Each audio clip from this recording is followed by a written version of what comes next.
Good morning. Today we are in Tokyo, Japan. We arrived yesterday, did some eating and exploring, but today's our first full day and we're going to spend it exploring the neighborhood of Asakusa.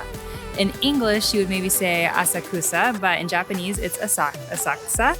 And I'm trying to learn my better Japanese pronunciation, so I'll try and share hopefully the correct way to pronounce things. I'm trying my best.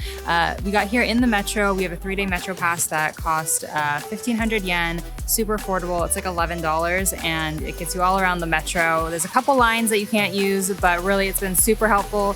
The metro is super easy to use. Not only do the stops, have names, they also have a letter and a number, so it's way easy to remember where to get off. They have these helpful screens that tell you where the escalators are and things. It's awesome. We love it. So we got here early this morning. It's a little bit before 8 because this is a very popular spot. So we want to check it out without tons of people. When you get off the metro, we are at the Sensō-ji Gate. And so Sensō-ji is a Buddhist temple. It's actually the oldest Buddhist temple in Tokyo. It's almost 1,400 years old.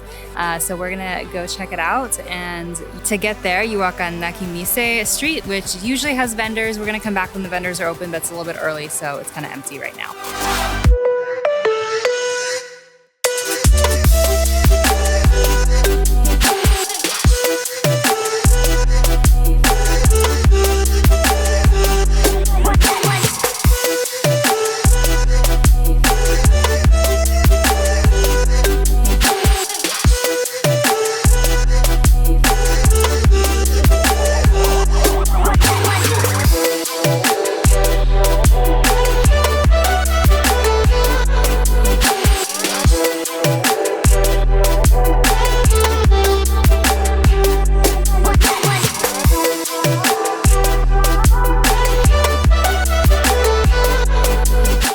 It is now about 10:30 and it is super crowded. So getting here a little bit before 8 was definitely the right idea to come explore. It's a really large area. There's various gates and halls, and so you can spend a couple hours exploring them all.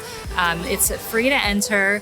They do if you want to get a fortune. So we got a fortune for 100 yen, and that's a fun little experience. They also sell different kinds of charms. So of course we had to get Nephi a charm to help him pass his classes because we need that to happen. So it's so you can it's free, but there's little places to, spend money, give money, donate, buy incense, a candle, things like that. But you don't have to, so it could be a totally free experience. Another awesome free experience is the Asakusa Cultural Tourist Information Building. It's right across from the main gate where you'll see everybody lined up to take pictures. It is free, and there's a free overlook at the top floor. So you can see the Sensō-ji complex area, and you can also see the Sky Tree, which is a building that a lot of people pay to go to the top of, but instead just do the free one. Next, we are going to head out to the river and do a river tour to see that area of the city.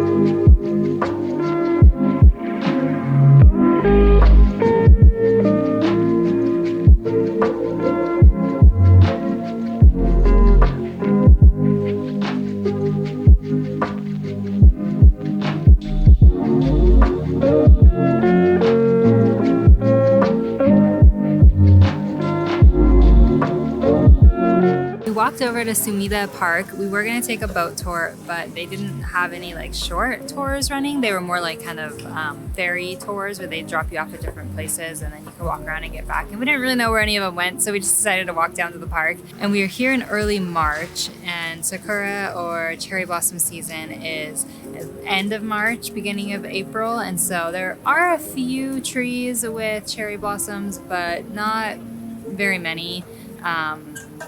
It was cool to see a few.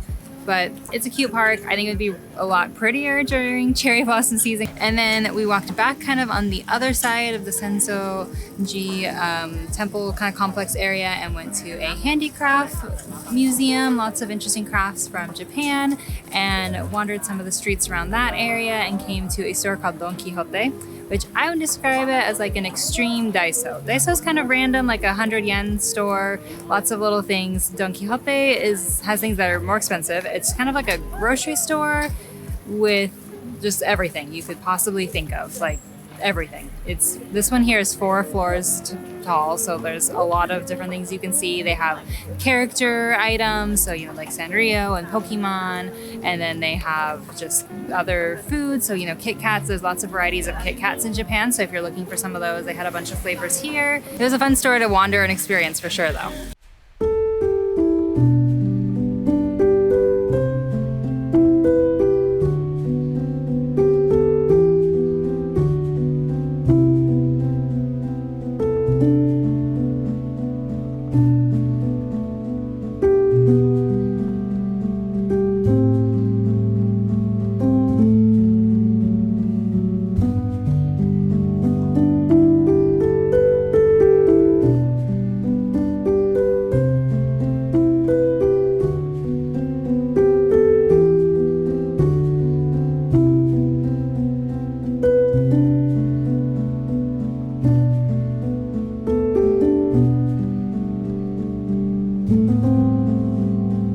We had taiyaki for lunch, which was so good. If you're not familiar, taiyaki is, I call it a fish waffle, and Nephie's always like, a fish waffle, but it doesn't actually have fish. It's like a waffle filled with different fillings, shaped like a fish. So we had 2 savory ones with spicy curry that were so good, and then we had some sweet ones with red bean paste and custard. And it was super affordable. It was from like 200, so about 300 yen per waffle. So definitely a great affordable lunch. It's right next to Kappabashi Street, which has all of this cookware and stuff for restaurants. So it has, tons of ceramics, which was my favorite part. I got a bowl with Mount Fuji on it, and it's really pretty. So lots of ceramic stores. They have knife stores. So if you want some Japanese knives, this is a fun place to check out.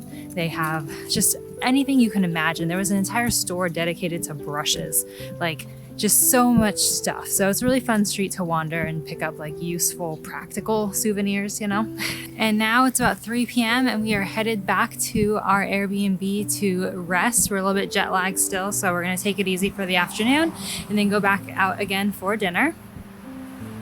Hope that you have enjoyed this guide about Asakusa in Tokyo, Japan. We're going to visit some other neighborhoods in the coming days, so don't forget to subscribe so you can get more guides of what to do in Tokyo, Japan.